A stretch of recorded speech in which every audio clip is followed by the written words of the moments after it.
Andrew Huberman's complete morning routine explained in 8 minutes and 8 steps, so you can use it immediately to boost your focus, energy, and sleep.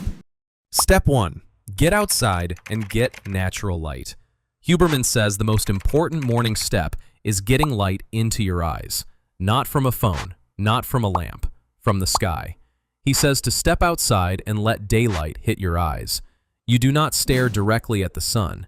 You just look toward the bright sky. Here is why this matters so much. Your brain has a built-in clock. That clock controls your energy levels during the day and your sleep quality at night. Morning light resets that clock.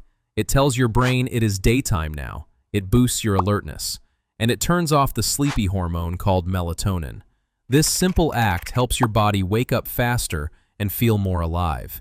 It also helps you sleep better later that night because the light timer starts counting down. The key question is, how long? Huberman says even 2 minutes helps. 5 to 10 minutes is ideal. If it is cloudy or raining, it still works. Cloud light is still brighter than any indoor light. If you really cannot go outside, stand by a bright window. It is not as strong, but it is better than nothing. This step feels small, but it makes mornings easier and clears morning grogginess for most people. Step 2. Drink water with a pinch of salt.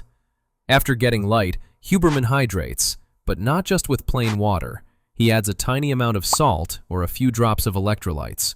Here's why. During the night, you lose water through your breath and sweat. You also lose sodium and other minerals. If you drink plain water first thing, you add water back in, but you don't replace the minerals. Your body needs those minerals to absorb the water and bring your energy back to normal. A very small pinch of salt helps your body use that water more effectively. It also helps your nerves and muscles wake up. This is not meant to be a salty drink. Just a tiny pinch is enough. If you taste the salt strongly, you used too much. When you hydrate with minerals first, your brain switches on faster and you avoid that sluggish start people often feel. Many people notice better focus within minutes when they do this. Step 3. Delay your caffeine. This is the step that surprises most people. Huberman waits about 60 to 90 minutes before having coffee. Most people drink coffee immediately after waking up. So why wait? When you wake up, your body is clearing something called adenosine. Adenosine builds up during the day and makes you feel sleepy. You clear it while you sleep. If you drink coffee too early, caffeine blocks adenosine before your body finishes clearing it.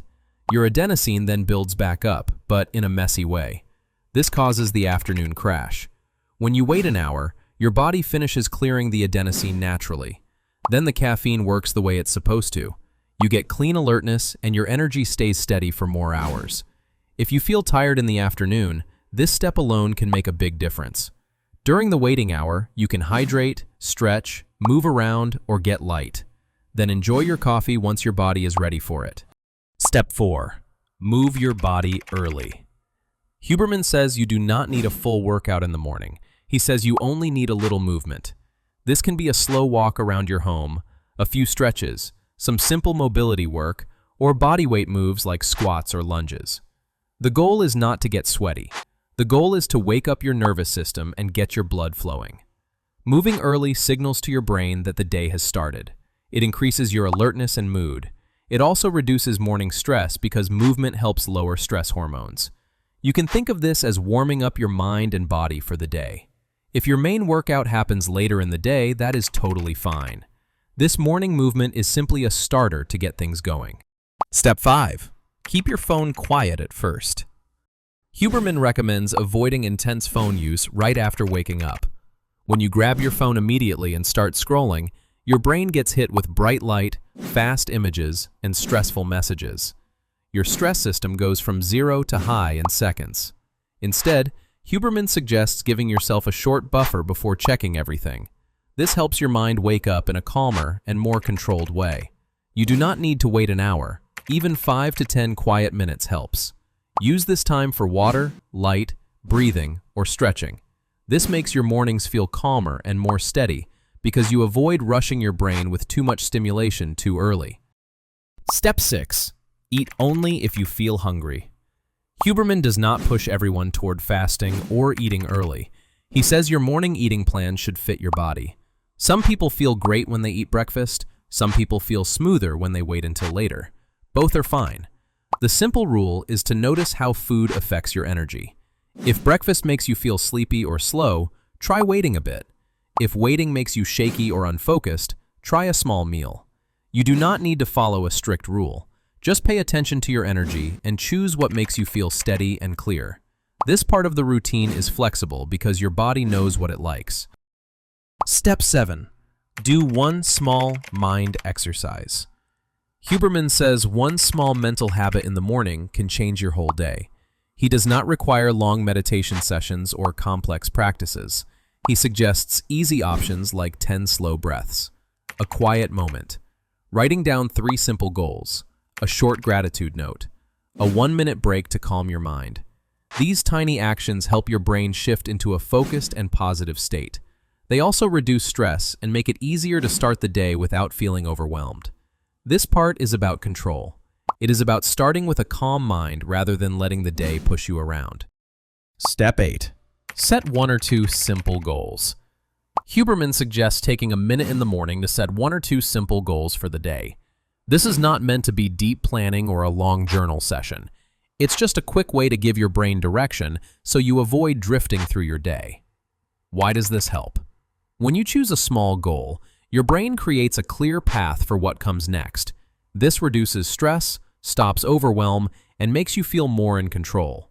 It also helps you focus because your brain likes knowing what matters. Your goals should be very small and easy to follow. Here are examples. Make 1 healthy meal today. Go for a short walk. Do my workout. Drink more water. Finish 1 main task. Clean 1 area. Reply to an important message. Practice 1 new habit. These goals should take less than a minute to write or think about. You can write them in your phone, a notebook, or just say them out loud. The point is not perfection. The point is clarity. Your brain works better when it knows the direction you want to go.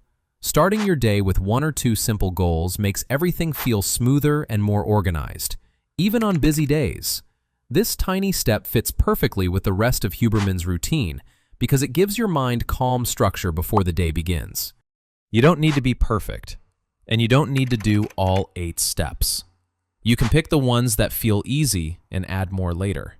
Even a small version of this routine can help you feel more awake in the morning, stay more focused during the day, and sleep better at night. These steps are simple, but they work because they match how your brain and body want to function. And that's why so many people try Huberman's routine. It's realistic, it's science-based, and it makes daily life feel smoother.